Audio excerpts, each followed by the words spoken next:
Welcome in to episode 403 of the Skate Podcast. I am Brian DeFelice, joined by Bridget Prue and Scott McLaughlin. Bridget and Scott, the Four Nations tournament is very well underway. So much so, in fact, we do have our finalists. It is going to be Team USA versus Team Canada on Thursday night in Boston. We have a lot to get into regarding Four Nations and that game. But first, Bridget and Scott, how are you two doing? How's your weekend? I know you guys had your first episode of Sunday Skate, and talk to me, talk to the people. Yeah, first episode of Sunday Skate. 2 days over at the Garden for Four Nations. We're both there for Sunday's practices and media availabilities. I think there was actually only one practice, or real practice. I was gonna say Canada had like 2 players and 2 backup goalies. So yeah. But yeah, and then we were there for the games Monday. Obviously, Canada hangs on to beat Finland in advance of the final. Looked like it was going to be a cakewalk, and all of a sudden, Finland makes it a 1-goal game with like a minute 17 left. Made things kind of interesting. And then USA Sweden, which ultimately was a meaningless game because Canada and the US had already clinched. But Sweden wins 2-1 in regulation. It was an awesome atmosphere. I know we're going to get into it more, but it didn't feel meaningless to the fans in the building. Like, you could tell they were jacked up and ready to go. I had an observation about the Canada game I want to get to later, but yeah, I'll start by saying it was great to have Sunday Skate back. Which Razor will be with us next week. He had to call in because he was in Canada, right? He was. Yeah, I think he was home in the Toronto area. Yeah, for an alumni event. So he was up in Canada for that. We tried to push his buttons a little bit about Canada losing to USA, and he was not having it. So we'll see what the outcome is for next Sunday Skate, because obviously the tournament will be over by then. We're still going to touch on it, but we'll be back to Bruins as well at that point. So it's going to be fun. I'm excited to see what happens Thursday and be there. And we'll get into that because that's all of our opening shifts have to do with this Thursday championship game for Four Nations. Well, Razor's probably a genius too, because if Canada won, he would have been rubbing it in. But with the Canada loss, he was probably playing the whole, well, I'm a dual citizen. Yep, that's exactly what it was. And I'm American too. And you want to know what? I saw Pierre at the game on Monday, and I tried to push his buttons, and and he did the same thing. And he was like, Bridget, I live in the US. I was like, yeah, okay. All right, you tell me you're not rooting for Canada. Like, somewhere in your heart, you're not. So anyway, that's something that people who are Canadian are pulling this week. But as soon as if they win Thursday, it's going to be the opposite from them. Oh yeah, of course. Yeah, it's Mac and Always Sunny. I'm playing both sides. That way I can never lose. All right, let's get into opening shifts. I'll start because mine is the big news of Tuesday morning as we sit here, and that is that Charlie McAvoy has been ruled out for the final. The Bruins issued a statement just a little while ago, just before we started recording. So I'll just read it in full. Charlie was admitted to Massachusetts General Hospital on Monday to undergo testing related to an upper body injury sustained during the Four Nations face-off, and is currently being evaluated by Boston Bruins head team physician, Dr. Peter Asnes.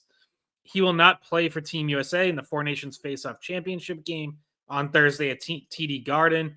The Boston Bruins will provide further updates on his condition and status as soon as they become available. So we had first gotten word that he was at the hospital late Monday night after all the post-game press conferences. Yeah, I feel like it was almost midnight. Yeah, when Jim McBride of the Boston Globe reported that. Frank Saravalli of Daily Faceoff shed a little more light on it Tuesday morning before this Bruins statement, saying that he had an infection related to a minor injury.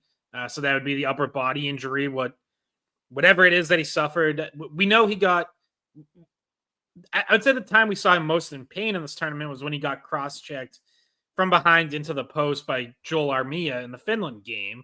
Of course, he played a full game against Canada after that.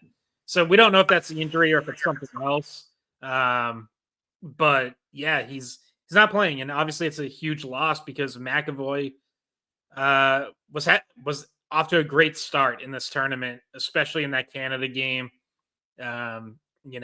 Game-changing hit on Connor McDavid, a couple other big hits, really helped set the tone physically, and was, outside of the one Connor McDavid goal where he just couldn't catch him, really stepped up and was playing some great defense.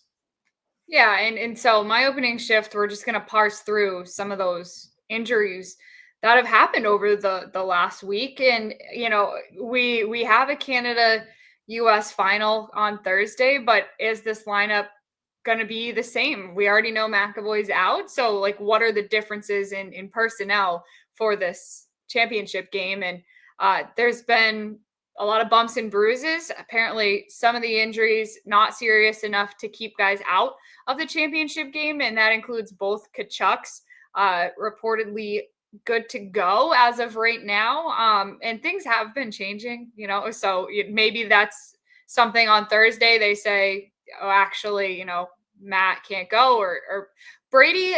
Though I will say, it seems like Brady Tkachuk should be good to go at the very least, based on Mike Sullivan's comments to us last night, that he was taken out of the game for precautionary reasons, and that he doesn't think it'll be an issue. So I thought that was the first encouraging sign of a player that was going to be back for USA that got banged up.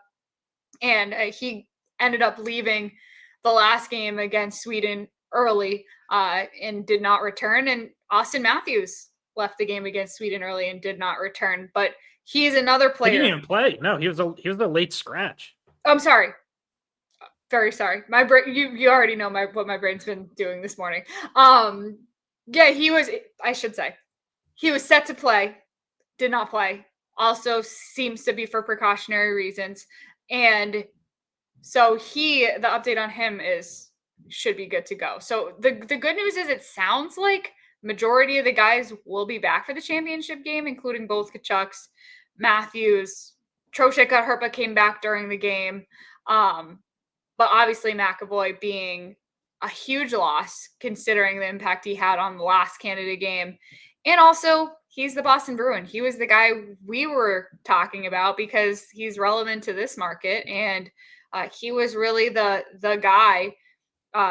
It was going to be a Marchand McAvoy championship matchup, but we're going to have to go without seeing McAvoy in that game. And hopefully what he's dealing with isn't too serious because reportedly an infection, which is, not as straightforward and definitely not a straightforward timeline for coming back from something like that.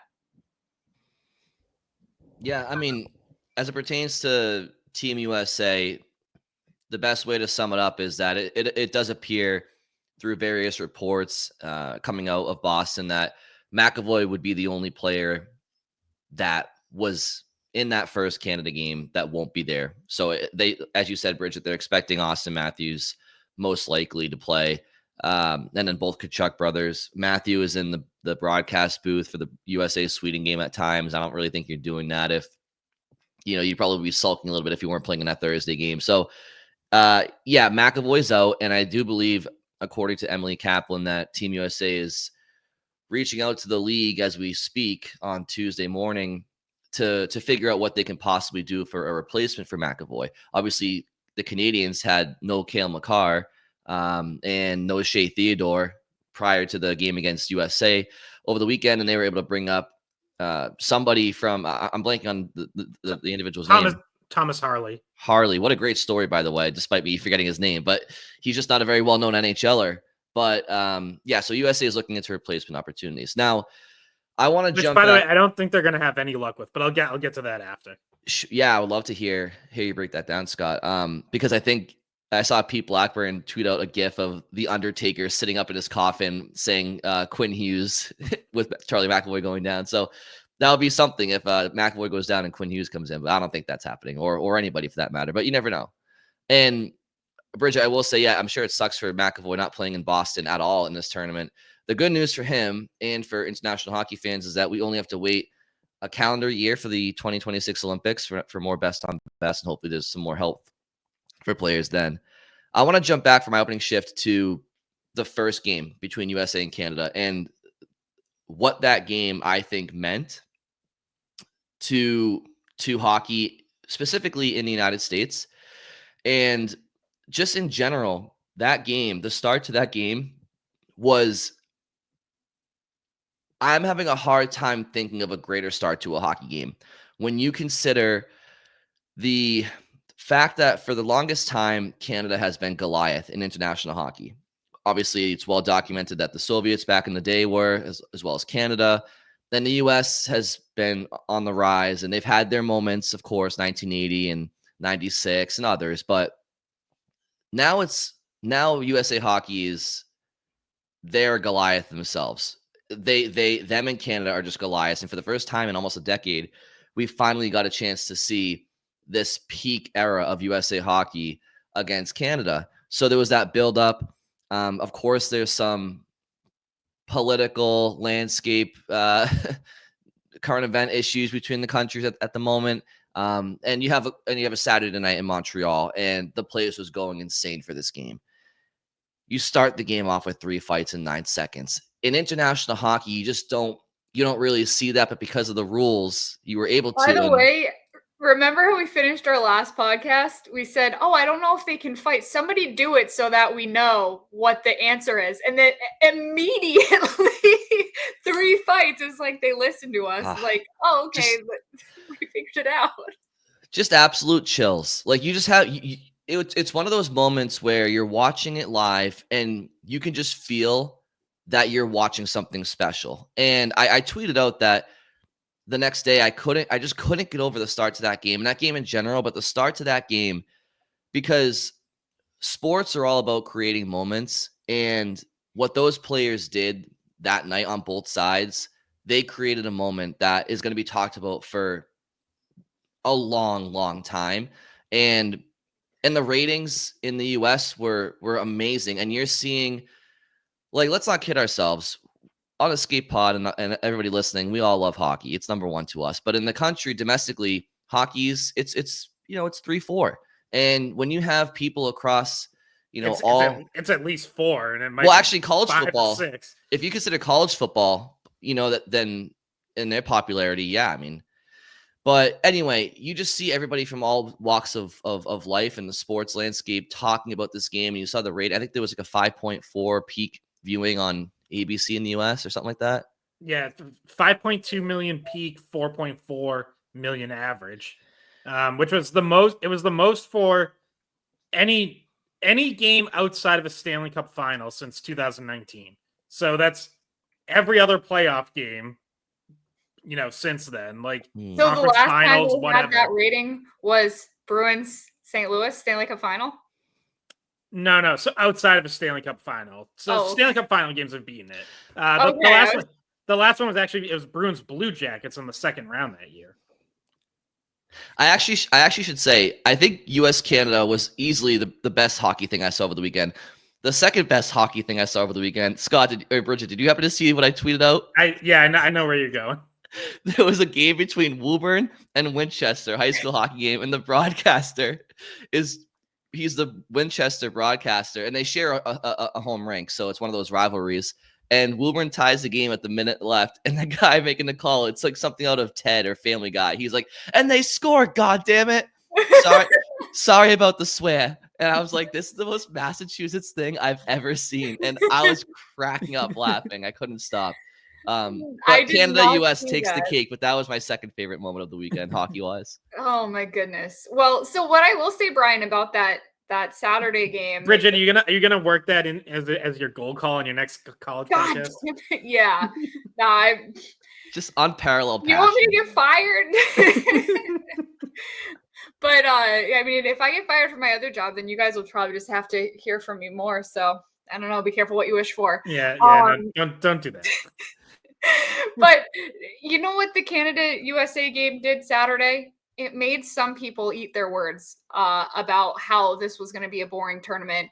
And I feel comfortable saying this now because I was on with Jones yesterday on my way to the game. he was sitting there saying, I said this was going to be boring and lame, and I was wrong. And I thought that it's very clear that people are playing for something in this tournament. And when you look at the comments, I was kind of, honestly, I know how important it is to these guys, but some of them went as far as to say, like Jack Eichel, who just won a Stanley Cup, went as far as to say is this game Thursday is the most important game he's ever played in. I was like, you played for a Stanley Cup not that long ago. Yeah, well, that's because he would have played in a national championship game at BU, but they canceled it for some reason. They're supposed to play Providence College. The game never happened. So. 2015, I think I remember what happened, and I do try to bring this up as often as I can, so I'm surprised you did. But yes, they lost to PC in the 2015 title game. And if you go to PC, where I work, they don't let you forget. That's what happened. But so Jack Eichel saying that stuck out to me. And then Dylan Larkin, who we talked to after the game yesterday as well, said something that I hadn't really considered. But when you think about it, it's like, oh, this is what guys are thinking. He said, I haven't won anything important in a long time. So for guys who haven't won a Stanley Cup or haven't won a national title or didn't win at World Juniors, like this is their first big thing that they have a chance to win. And because guys haven't been able to go to the Olympics, like in that age bracket, that guys that haven't gotten to play for gold medals in the Olympics, this is like the biggest thing they've been a part of. And Dylan Larkin came right out and said it. And I think there's a lot of players on both US and Canada that feel like this is maybe their first real chance to have that feeling of winning something important. Well, yeah, Tkachuk said it too, and he was in Game 7 last year. Yep. Yeah, and Brady Tkachuk said Saturday's game against Canada was the biggest game he had ever played, and that wasn't even the final yet. So, yeah, I liked. What it did is like it also just drew in really casual fans or maybe even non-hockey fans. Like it had like the added national element of it drew people in. Like John Cooper, Canada's head coach, on Sunday said, like, yeah, we all have like the usual suspects that we hear from who text us, call us, whatever. And he said, I heard from a lot of unusual suspects, like people who don't usually text me during the season, who, I'm friends with, but like they're not huge hockey fans. And, I think we have probably all seen that to an extent. Like people tweeting about it who I've never seen tweeting about hockey. Texting, like group chats, whatever. I was at a thing with family on Saturday. So this was even before the USA Canada game. And like people were asking me about it who I think normally, wouldn't be all that invested in like Bruins regular season. They're probably more in the casual fans. And they're like, I'm pretty excited about this game tonight. And obviously it then totally lived up to the hype. It's like even if you weren't watching to start the game, like if you see on social media, you missed a lot if you didn't, or you get a push notification that says 3 fights in the first 9 seconds, like you're tuning in. You're like, holy crap, I need to watch this. And clearly millions of people felt that way. Yeah. If you miss the first minute of a lot of these games, you've missed multiple goals and fights and I will say, I feel like a lot of people are tuning in from the beginning because of the national anthem element that people are, for whatever reason, really drawn into, like, oh, who's going to boo whose national anthem? And like, so people are watching from before the game starts to try to see, like, the national anthem has been like must-see viewing. That's what I feel like. So people are tuned in from the beginning, and half of the stuff. So I was on the radio twice yesterday, and both times it was like a big focus of what they asked me about was, do you think they're going to boo the national anthem? And did they boo the national anthem? And what's going to happen Thursday? Are they going to boo each other? Like, it means something to some people, clearly, because it's something that's been a big part of the conversation. I personally hope no booing. And there's an announcement that nobody follows, but before the game that says, please no booing during the national anthems in respect for, the nations involved. And yeah. But people are tuned in from the beginning because it has that added layer of like weird political tension and I don't know. I just like that people are talking about hockey. So yeah, and like so, but just everything about this game, like I said, for hockey fans, you had the buildup of like for the first time in a decade, you got best on best, and everybody who understands like the hockey side of it knows that this USA team and going forward, it's like I said, it's no longer David versus Goliath, it's Goliath versus Goliath, and so people were tuning in from a hockey perspective for that, and then you have some of the casuals that you guys just mentioned. And then after the 3 fights, then you get a ton more attention. And I've seen hockey games start with fights many times That before. Dallas game had like a while ago. But even Dallas game had like 3 fights in the first. Yeah. That's the only other time I can. And that game was actually sick. That was a sick game. But I've seen like premeditated like Rangers Devils at Madison Square Garden where like 3 or 4 guys fight off the opening faceoff. And it's really entertaining. But there was something different about this where it was just like, holy fuck, this is insane. Like just the country element, the best.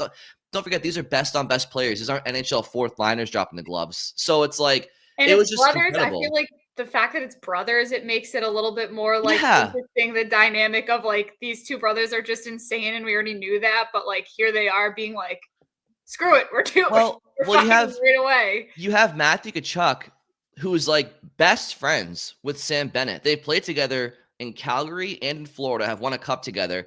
And Matthew Tkachuk's true best friend is Brady Tkachuk, his brother. And so you're watching Matthew Tkachuk watch, his own blood and then a very close friend outside of blood fighting. And he's like banging on the glass. And it's just like, it was just anarchy. And it's like, if you know those interpersonal relationships on the side, and then you add that into what was happening, it was just crazy.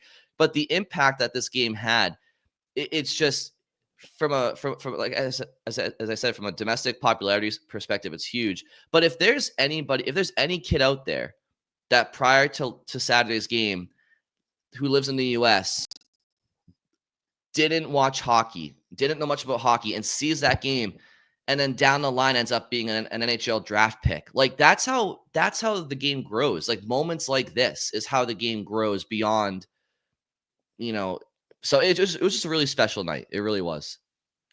Yeah. There's that pop culture element where it's like, it was the biggest story in sports, but like, this is also why this week, like this February timeline, I know people push back against like, you shouldn't have a tournament like this in the middle of the season. You risk injury, it interrupts the season too much. But on like the sports schedule, it's the perfect time because NFL's done. NBA's on break. They're on their All-Star break. And baseball hasn't started yet. Like, and hockey fans are into the season, like they're into the flow. So it really is a great time to hold it. Like, it absolutely smoked the 2016 World Cup of Hockey in terms of ratings.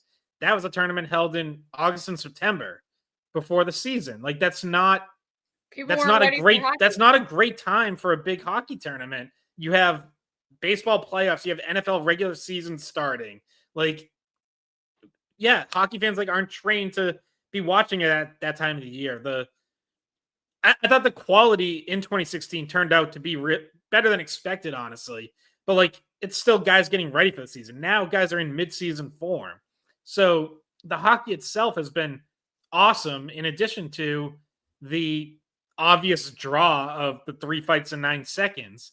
And yeah, Brian, you're right. Like from the standpoint of like the American hockey fan, yeah, like this can be kind of a real breakthrough crowning achievement type moment for this generation that hasn't had that believes they are a golden generation of American hockey. Multiple players have said it's our time, like quoting from Miracle.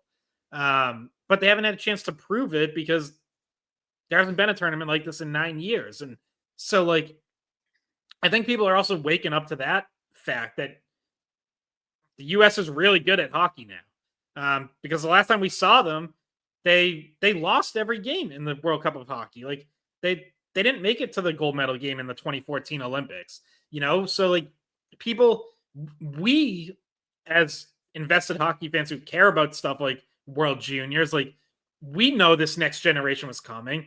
We know the U.S. has had a lot of success at lower levels.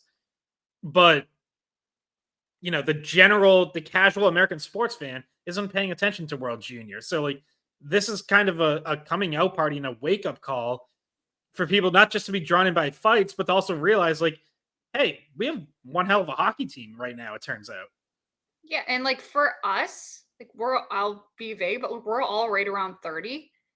We had a chance to see when we were you're welcome. When we were younger, we had a chance to see like the 2010 Olympics, and we had a chance to see when we were teenagers or younger, some really great international hockey. But the teenagers, like right now, like teenagers and kids, like they had a void of not being able to watch the best NHL players in the Olympics. So like we always had that like understanding of how good it can be. And even as like somebody who followed the Bruins a lot, like it wasn't just US Canada, it was all following Slovakia, following Czech Republic, like following players that you like from your local team. And maybe now they kind of have that first taste of it, which makes you just want more. And so I know for sure everybody who watched Saturday wanted Canada to win on Monday, Americans included, and wanted another taste of what that matchup was going to be in the championship game. I think maybe I'm a little afraid that it could be anticlimactic compared to Saturday, because Saturday was so absolutely insane and hard to replicate, because even if they do fight a bunch of times, like it doesn't feel as like the surprise factor is gone. I feel like that was part of the reason why it was so impactful. And I do want to talk about the interesting dynamic of the Tkachuks in Boston and the reception that they've gotten from American fans who, I mean, Boston's not the only market that doesn't like Tkachuk. Let's just put it that way. Matt Tkachuk in particular. I have seen people walking out of the pro shop with Matt Tkachuk number 19 jerseys more than I've seen the other like, because you can tell they're brand new, different style. Brian's not a huge fan of them, but like the jerseys, the new jerseys, they're okay. They're okay. I've actually come around on them a bit. Like they look better on the ice than I thought they would. The US has definitely had better jerseys, and there's designs I'd rather see, and they've had worse the last two Olympics. Oh boy. Guys, you're getting distracted by the fashion. I was making a point about the Hey, you can't throw that grenade and walk away, Bridget. You know how it goes. I just wanted to announce, because I think I was just like, yeah, they're kind of blah. I now like the jerseys. Yeah.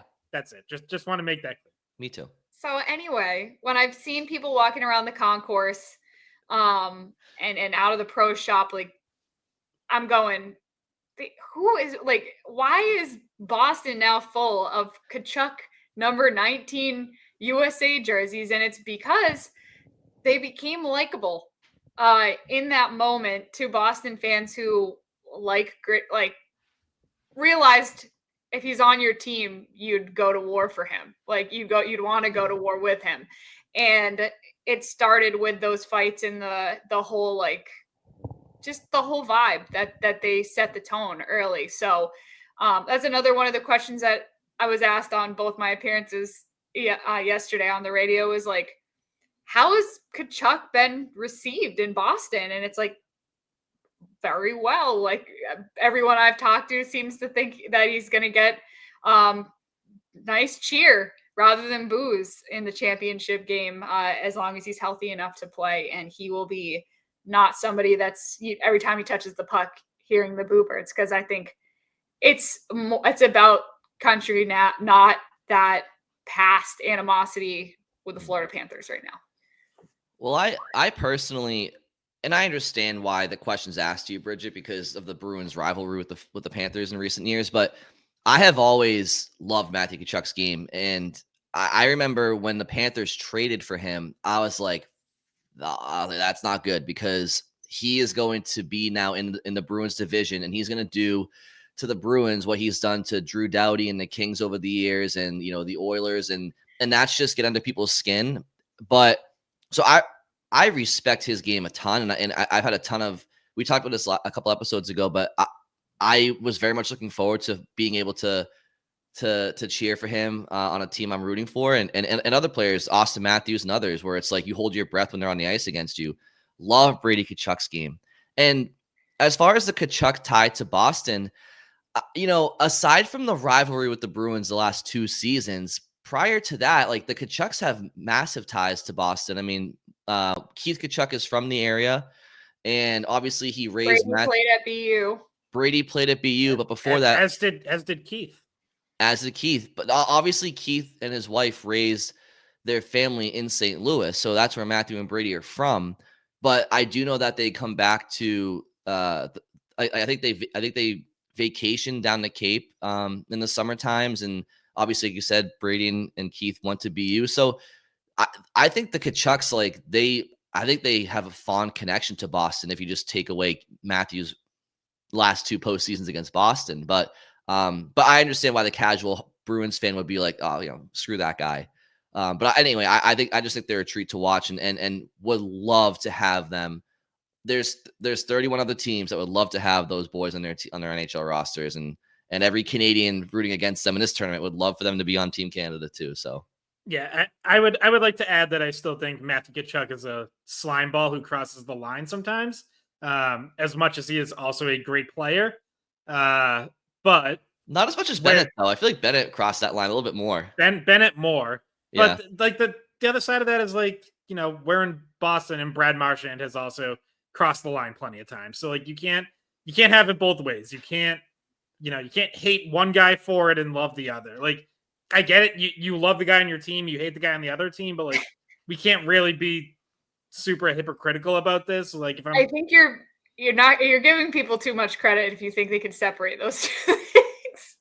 I think most people are like, my team, we root for him no matter what, and we hate the other guy. Like, you also don't get called the big bad Bruins, and what was it called, Scott? The lunch pail AC Bruins or something. You don't have those eras of hockey in Boston without some guys that cross the line too. So I think definitely. You have a guy on your team that is referred to as the Rat, so that's how it is. But I mean, the Tkachuks have endeared themselves as like the two guys the guys you want to have their jersey, a Team USA jersey with that number on it and with that name on it, because not only did they fight in the Saturday game, they combined for 4 goals in the first game. They were leading in many different ways. They were always, when they were on the ice, you were always wondering what was going to happen next. Were they going to score? Were they going to fight? They were must-see hockey. And so then this is their first real time kind of being on this stage, because they are younger and they are not in that generation of guys who played in the Olympics. So this was their time to make a statement. They did. And now maybe these are the jerseys that we are going to see walking around for USA, because they have made such an impact and they have created fans for themselves that they may not have had before, or at least respect from other fan bases that finally took the chance and took a second to wrap their heads around that these guys are actually really entertaining to watch when they're on your team. Yeah. Meanwhile, Canada's calling the Mounties on them. But yeah, it's great. It's great for Team USA, and it's great for the game of hockey that it looks like both of them are going to play, because, obviously, like, look, they both left games and didn't return. Matthew Tkachuk did not play the final, 11 minutes or so of the Canada game Saturday. And then obviously didn't play Monday. Brady Tkachuk went down the tunnel after crashing into the net in the first period Monday, came back for one shift that lasted 14 seconds, and then he was done for the night. That's not ideal. Like, obviously they're banged up, but it sounds like they'll be good enough to play. And, I think like the game needs them because they're such a big part of the story, but also the US needs them. Like, they're huge parts of this team because, Bridget, as you said, like, in addition to the fights and the physicality, they're among this team's leading scorers. They're a big part of the offense. They're on the second line with Jack Eichel, or the code number 1 line, like however you want to call it, but they're both on the top 6. Power play. They were both on the power play. Yeah. It looked better when they were there. Yeah, they have a huge role to play. So that's encouraging news that we've gotten on them so far, and hopefully, it stays encouraging over these next 2 days leading up to the game. So what I want to talk about next, I put it in the group chat. I don't know if you saw it, Scott, is the goalie and the defensive matchup. Because we talked about McAvoy being out, but Cale Makar's back. He didn't play in that game. So that's a huge swing. Like they get their best defenseman back, and you, as USA, lose a guy that's been playing great. I'm not sure if we're labeling him the best defenseman in the tournament, because I've thought that Werenski has looked good, but McAvoy is certainly a huge part to the defense. Jacob Slavin has been awesome. Jacob Slavin, we all knew was going to be amazing. And it was so funny when I talked to him about, was he in the group chat? He was like, I'm a Lady Bing winner. They did not include me in the group chat. Almost like they thought he was going to rat them out. He's like, oh, he's trying to be the voice of reason. You're talking about the Tkachuk and JT Miller group chat? Yeah, it's like Jacob Slavin was like, he just looked at me like, I won the Lady Bing. They were not involving me in this group chat. But no, so Kale's going to be back. And McAvoy is going to be a big swing on the defensive end. And then you combine that with the goalie matchup, which is also, I feel, complicated because your Canada's D got better, but Binnington hasn't looked good, I don't think. And so, like, the combination of those two things, it's going to be interesting to see, does goaltending get leaky? Does the defense really allow too few opportunities for that to even matter? And then USA they're going to go back to Hellebuck, who was better than Ottinger. I know there was some positive comments about Ottinger after the game. There was one goal that was very leaky. It's Hellebuck's net, obviously, and he's been the best goalie in the tournament. So can he also make up for the fact that you're missing McAvoy? I think the clear edge in goal is obviously with the US, as you're kind of alluding to. I think the only psychological advantage that Jordan Binnington could try to use for himself is the fact that he's won a big game. Not to bring this up to Bruins fans on this podcast, but of course he did win a major game, a game 7 in the 2019 finals in Boston. So if I'm joining Jordan Binnington, I'm thinking I'm probably reminding myself of that constantly to try to, tell myself that I can step up in this arena with a crowd that's heavily against me. Although I'm sure there'll be some Canadian fans there. And then Marshawn goes, let's not talk about that. Yeah, right. Guys, not to break in with some breaking news here. Ooh. USA coach Mike Sullivan just announced that Quinn Hughes is joining the team. Wow. Let's fucking go. So that is huge. Wow. I will admit, I am surprised that the NHL's allowing this. That was so perfectly timed. We were like, let's talk about the defense. Can they make up for McAvoy not being here? And then it's like, oh, they have Quinn Hughes, no problem. So like all the stuff that we just said for the last minute was throw it away. Well, Quinn Hughes, yeah, I will say, like, it's a different dynamic. Like, you're still missing McAvoy's physicality. Yeah. Like the US doesn't really have anyone that plug in who brings that. But if Quinn Hughes is able to play like that, that's huge. Yeah, I mean, he's the best defenseman in the world right now. Like, if we're just talking strictly the last 2 seasons, he's the one guy who's been better than Cale Makar. Like, he won the Norris last year. He was in the MVP conversation, never mind the Norris conversation, before he got hurt this season. So here's why I'm surprised, because when Shea Theodore got hurt in the first game of this tournament for Canada and was ruled out the next morning for the rest of the tournament, Canada was not allowed to bring in an injury replacement right away. They were told, you still have 6 healthy defensemen. That's your roster. It wasn't until Cale Makar was sick and missed that Saturday game that they were allowed to add Thomas Harley. So it wasn't until they were going to drop below 6. Yeah, but wasn't that Quinn they were able to add? Was Quinn already selected to the roster though? And then they had to, like, wasn't he already made it through the selection process? Yeah, so I guess maybe that's like the complicating factor or why this is different, but then he was also dropped from the roster. Like he hasn't been on their roster for the tournament. He got ruled out and replaced before the tournament. They added Jake Sanderson in his spot. And the U.S., as of Tuesday morning, as far as we know, had 6 healthy defensemen. They had 6 defensemen play on Monday. We don't know of any injuries that came out of it. So, like, if I'm Canada, I would not be happy because I'd be like, wait, why were we told we had to stick with the 6 we had? And now the U.S. is able to add a 7th and throw them into the lineup. Like, the drama. Yeah. I mean, at the end of the day, it's like, okay, at the end of the day, Canada's without Theodore, U.S. is without McAvoy. It's still pretty. I think both teams are entering this game now on an even playing field. They can bitch all they want, but I mean, I don't think like there's any. I'm sure there's got to be some explanation to it, Scott. To your point and to Bridget's point, like we just don't know the answer to it. An explanation that probably Canada is like, oh yeah, we get it. There has to be, because to your point, like they have 6 defensemen. The USA does, like heading prior to Quinn Hughes, and of course Canada was down Makar and Theodore at the time. There's got to be something there, but this is also not an easy spot for Quinn Hughes to jump into. I mean, fortunately, this is a mid-season tournament. Okay, so it's not been that long, but he's been nursing an injury as well prior to Four Nations, and yeah, dropping yourself into Canada, US for all the marbles is not tough, or is not easy. It's tough, but I'm sure Quinn can rise to the occasion.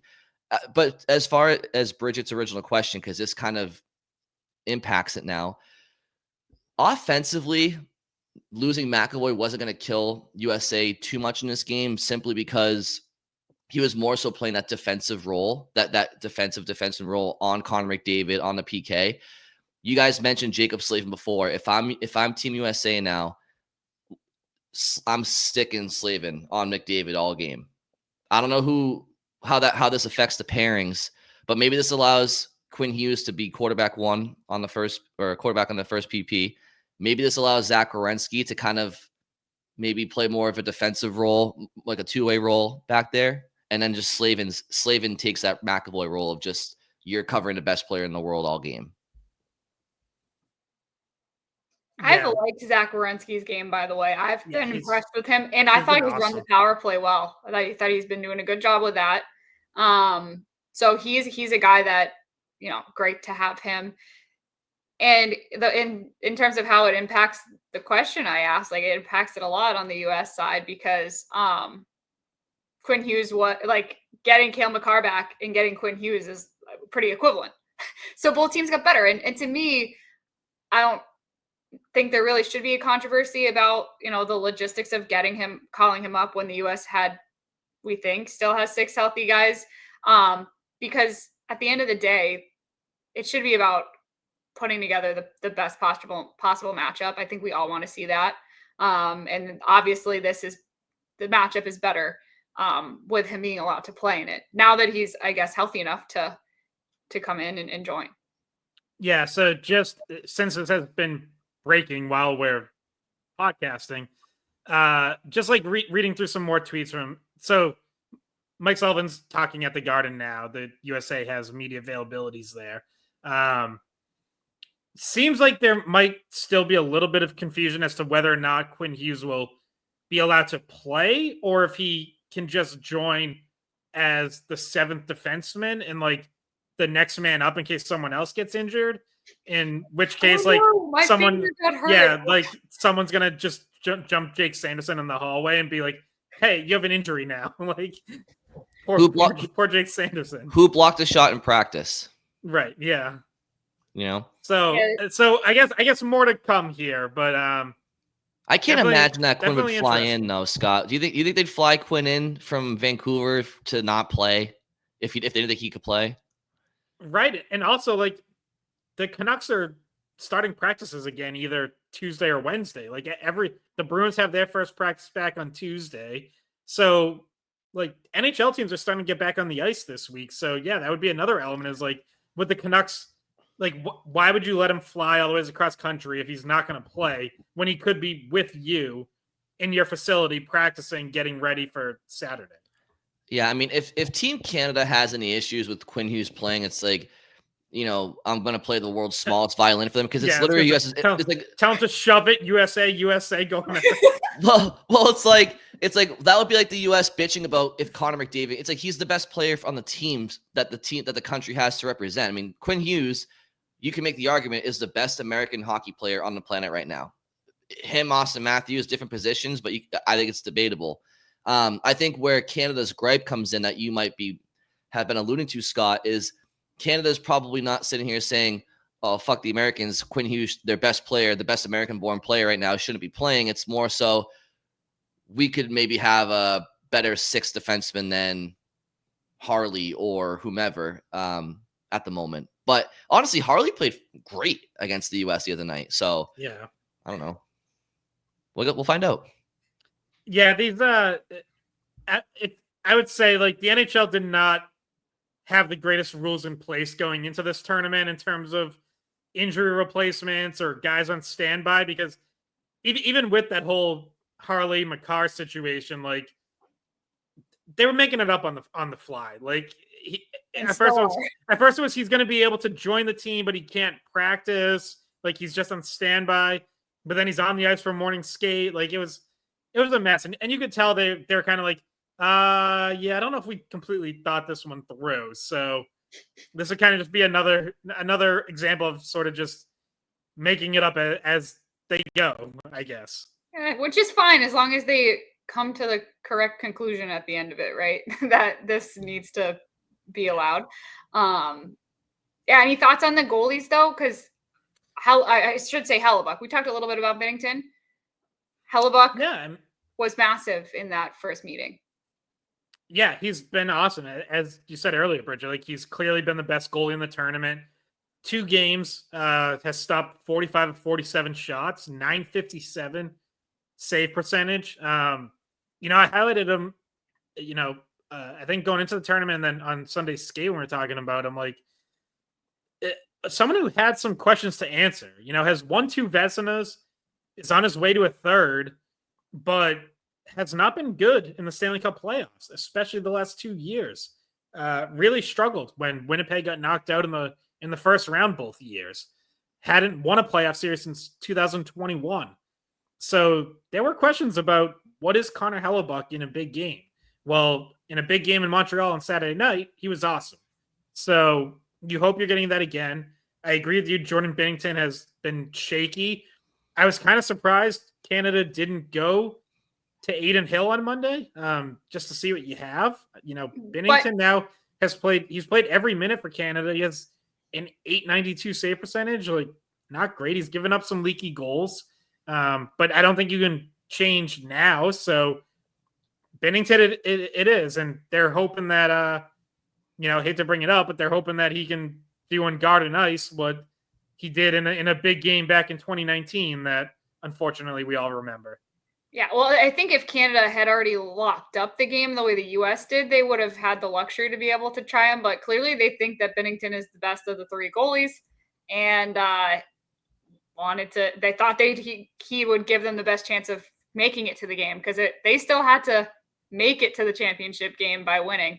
To be clear, like I didn't mean to rest him. I meant because he hasn't been very good, and I would have given him I know. The evaluation must have been like, all right, he's still better. Like, well, we think he can have the better game. So, but I thought he looked terrible playing the puck. I think he looks nervous playing the puck when he comes out of his net. I don't know. We've as somebody who watches so many different teams play hockey, like with all the Hockey East coverage and with going all the NHL games, you see a lot of different goalies and you pick up on certain trends that they have and tendencies. And he just didn't look like the most confident goalie that I've seen recently. So the U.S. might be able to take advantage of that. That's a weakness that might be there for them to capitalize on. But they're going to have to score more than they did against Sweden. And the Tkachuk should be able to add that. The power play should be able to get better. With them there and with Matthews there. Obviously, he's incredible on the power play if you get him the puck. Jack Eichel has really impressed me. Power play wise, you watch him, and it's not like we didn't know this, but because he plays out west and the game times are kind of unreasonable for us to watch with our, just trying to go to bed at a normal time. I kind of forgot like what it looked like visually to see him just be able to have the vision he does on the power play. He's taking shots from his strong side, his weak side. He's moving through the zone on the power play. You never see him in the same spot, and he is always making the right pass and shooting at the right time. And it's just like he has the instinct, and it's just there. So to watch him, especially in a year that the Bruins have nobody that's been doing that, is like, okay, wow, that really stands out. Yeah, he's been very good defensively too. Has made some great plays on the back check. Like his skating is just he's looked like this since college, but it looks almost effortless until you realize that he's closing ground on like some of the fastest players in the world. Just those long strides, like he just makes up ground so quickly and has made some big plays catching guys on the back check too. Well, yeah, he was in college when I was in college, like starting out my broadcasting career, and I broadcast a UMass BU game where he just absolutely crapped on the Minutemen. It was like the most dominant collegiate performance by like a single player that I'd seen, when I was in college, and he just tore them apart. I think he had like 6 assists. He had no goals, but he could have had I remember this game, yeah. Yeah, he could have hit all the goals, but he just decided to be not selfish and pass it at the last second and, get the assist. And it was, I swear, like, I feel like 6 points might actually be underselling it. It might have been more than that. Like, it was so dominant. And I was like, oh, this guy is the real deal. and now he's playing for USA and he still looks dominant.